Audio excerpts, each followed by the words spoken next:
బాలయ్య బాబు అఖండ 2. So మరి ఈ యొక్క అఖండ తాండవం గురించి యావత్ భారతదేశంలో ఉన్నటువంటి సినిమా ప్రేమికులందరూ కూడా వెయిట్ చేస్తున్నారు. For the first time Balayya Babu గారి పాన్ ఇండియా మూవీ కాబట్టి. సో ఇందులో ఏంటంటే మనకు తెలుసు, మనము చూసినటువంటి ఆ సాంగ్స్ కావచ్చు, వాటి ప్రకారం శివుడికి ఎక్కువగా ఇందులో ప్రిఫరెన్స్ ఇచ్చారు అని చెప్పేసి.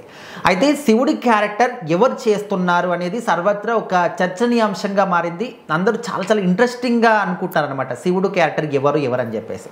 మరి అసలు శివుడి క్యారెక్టర్ ఎవరు చేస్తున్నారు ఈ యొక్క మూవీలో? సో ఖచ్చితంగా అది సర్ప్రైజ్ అనే చెప్పాలి. అది మరి థియేటర్లో మనం చెప్తే ఆల్రెడీ బజ్ నడుస్తుంది.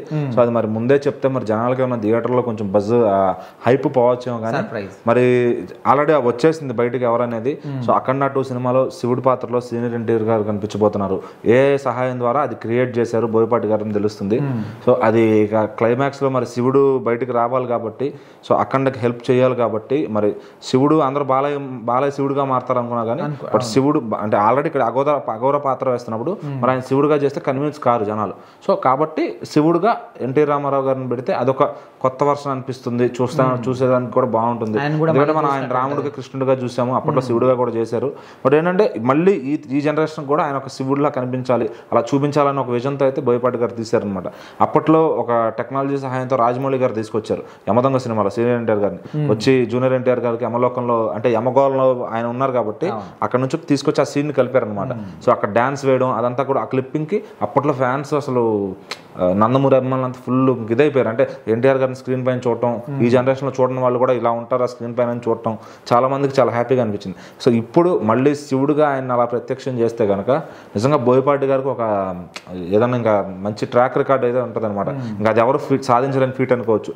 ఏ సహాయం ద్వారా ఎన్టీఆర్ గారిని దింపితే కనుక అది సక్సెస్ అయితే ఇంకా బోయపాటి గారికి ఏ అవార్డు ఇచ్చినా తక్కువే. సో మరి ఎలా కన్విన్స్ చేస్తారో జనాలని, ఒకవేళ ఉంటే ఇది బజ్జే నడుస్తుంది నిజంగా ఉంటే కనుక ఆడియన్స్ కన్విన్స్ అవుతారా? సో మరి ఎన్టీఆర్ గారిని వాళ్ళ అబ్బాయి బాలకృష్ణ గారిని ఒకే ఫ్రేమ్లో చూడగలుగుతామా? అలా చూసే అదృష్టం మరి నందమూరి అభిమానులకు ఉంటుందా? సో దానికోసం మళ్ళీ బారులు తీరుతారనమాట జనం అలా చూడటానికి. ఎన్నో గ్రామాల్లో ఎన్టీ రామారావు గారికి ఇప్పటికీ చాలా మంది అభిమానులు ఉంటారు. సో వాళ్ళు ఈ విషయం తెలిస్తే ఒకవేళ నిజంగా సినిమాలో ఉంటే ఇంకా గ్రౌండ్ లెవెల్లో సినిమాని ఎవరైతే ఆపలేరు అనమాట ఖచ్చితంగా. సో మరి తమన్ గారు ఇంకా దానికి ఫస్ట్ సీన్ ఎంట్రీ నుంచి క్లైమాక్స్ శివతాండవం దాకా ఎలాంటి మ్యూజిక్ ఇచ్చారు. ఇప్పటికే 9 పాటలు వచ్చాయి. ప్రతిదీ కూడా ఆల్రెడీ చాలా మంది ఇంకా మార్నింగే రేడియోలో పెట్టుకుని వినేవాళ్ళు ఉంటారు, పాటలు ఫోన్లో రేడియోలను. వాళ్ళందరూ సుప్రభాతంతో పాటు ఈ పాటలు కూడా వినడం మొదలు పెట్టారు. ఎందుకంటే అన్ని దేవుడికి సంబంధించిన పాటలు, ఒక్క జాజికాయ అనే ఒక సాంగ్ తప్పిస్తే మిగిలిన 8 పాటలు దేవుడికి సంబంధించిన పాటలు అన్ని అద్భుతంగా ట్యూన్ చేశారు ఆయన.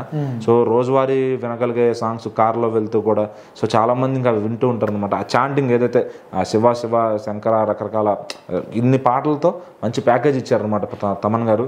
ఆయన కూడా చెప్తారు, ఈ అఖండ ఫస్ట్ వన్అప్ చేసినప్పుడు నేను నాన్ వెజ్ కూడా తినలేదు, పవిత్రంగా చేశానని చెప్పి. సో ఇక్కడ కూడా మరి తమన్ గారు కూడా అంత పవిత్రంగా ఫీల్ అయితేనే ఆ సాంగ్స్ వస్తాయి అనమాట. సో మరి బోయపాటి గారు ఎలా కొట్టించుకున్నారు, ఈ సినిమాకి బ్యాక్గ్రౌండ్స్ ఎలా ఉండబోతున్నాయి, బాలయ్య గారి నట విశ్వరూపం ఎలా ఉండబోతుంది, ఫైట్స్ ఎలా ఉండబోతున్నాయి, అన్ని ఫుల్ ఎక్సైటింగ్ అయితే ఉందన్నమాట. సో మన వాళ్ళకి ఒక ఎత్తు నచ్చుతుందంటే ఇంకా నార్త్ వాళ్ళకి ఈ సినిమా ఎట్లా ఎక్కుతుంది, ఈ సనాతన ధర్మం ఈ కాన్సెప్ట్ అంతా పెట్టారు కాబట్టి ఖచ్చితంగా వాళ్ళకు కూడా నచ్చుతుందని సినిమా మేకర్స్ అయితే భావిస్తున్నారు. మరి ఆ రేంజ్ గ్రాండ్ రిలీజ్ హిందీలో ఇస్తే కనుక వాళ్ళు చూస్తే కనుక ఖచ్చితంగా ఒక వండర్ చేయడం ఖాయం బాక్స్ ఆఫీస్ దగ్గర. మరి బిజినెస్ కూడా మంచిగా అవుతుంది, 100 కోట్ల పైన షేర్ కలెక్ట్ చేయాల్సి ఉందన్నమాట. సో మరి బాలయ్య గారికి ఇది ఒక హిస్టరీలో మర్చిపోలేని సినిమా అవుతుంది. అండ్ బాలయ్య బోయపాటి గారి కాంబినేషన్లో కూడా 4వ సినిమా కాబట్టి అంతకు ముందు వచ్చిన సినిమాల కన్నా ఇంకా డబల్ విజయం సాధిస్తుందని నమ్ముతున్నారు.